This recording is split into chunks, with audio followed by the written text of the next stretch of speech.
became enter your username and password, which is something that is our duty to do it right and to prevent those kind of things from happening. I thank you for your time, and I'm open for questions. Have any questions?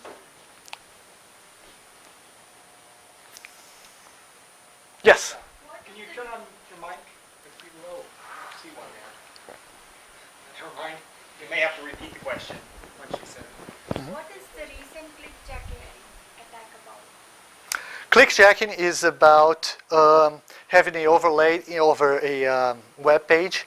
So how can I say? It's a frame that is transparent that goes over the web browser.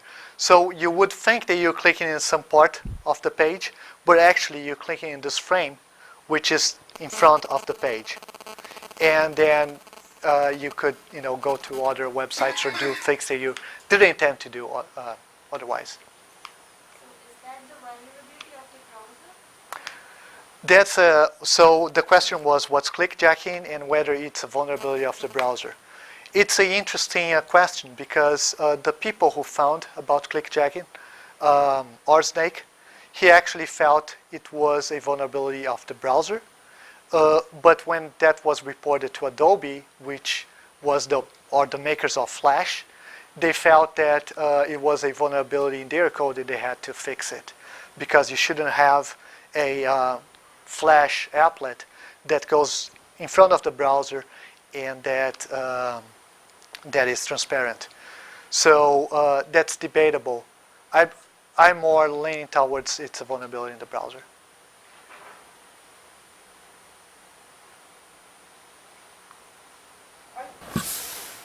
Great. Do you think it's possible to... Sorry. Do you think that it's possible to make a system that doesn't have a security vulnerability?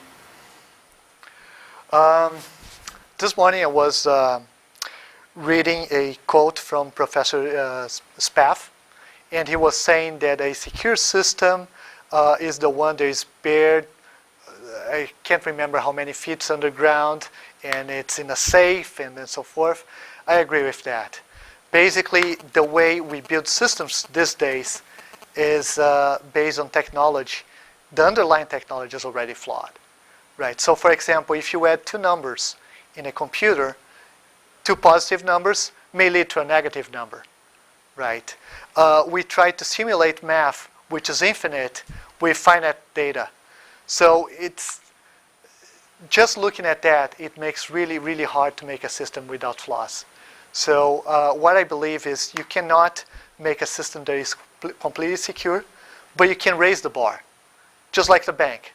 You could steal any bank you want, but at some point you're going to spend more money trying to steal the bank than it's worth, right? So if you raise the bar enough, we're going to keep honest people honest. And I think that's pretty much what our goal here.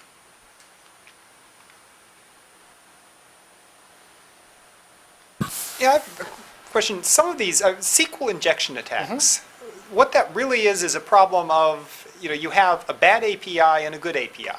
Use the good API, the attack disappears. Yes. To what extent are some of these other things a case of we've designed bad APIs, and if we could just eliminate those bad APIs and only use the good APIs, we'd be okay? There's a lot of the problems that we see often out there. They're based on bad APIs, right? There's people learn how to program in C, C++ using store copy, store cat, for example. They learn how to do PHP or ASP.NET, and the first application is hello, your name. And that application, in most of the books that I've seen, is vulnerable to cross-site script attack, right? I honestly hope that those problems are going away as languages become more secure and APIs evolve. However, there is also the security problems, such as how to handle authentication, which are more complex. And I think moving forward, those are going to be the big problems to tackle. Any other questions? I'd like to thank Mr. Goldschmidt. Thank you.